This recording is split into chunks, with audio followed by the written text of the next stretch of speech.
টোপন push করতে চায় তাহলে খুবই খারাপ ডিসিশন হবে। এখন পুশ না করাটাই উত্তম, খুবই আস্তে আস্তে এগোনো উচিত। জিজির কাছেও সেটাই প্রত্যাশা, ওরা যাতে পুশ না করে, যদি পুশ করে তাহলে বিপজ্জনক। স্নাইপার যে প্রান্ত অনেক বেশি ড্যামেজ দিতে পারে এই জায়গা থেকে, এবং সেটা থেকে সাবধান হওয়া উচিত।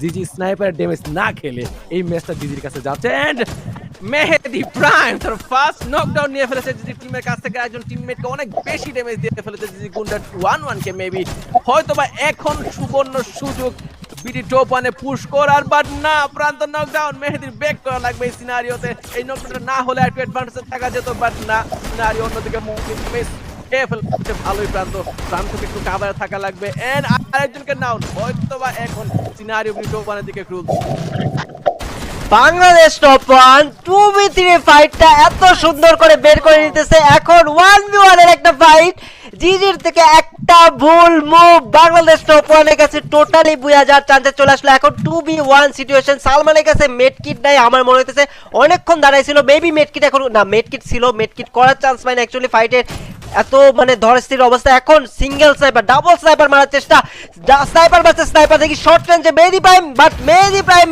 তখন দিয়ে অলরেডি তাকে শাটডাউন করে দিল, এবং সুন্দর একটা বুয়া আমরা উপহার পেলাম বাংলাদেশ টপ ওয়ানের থেকে।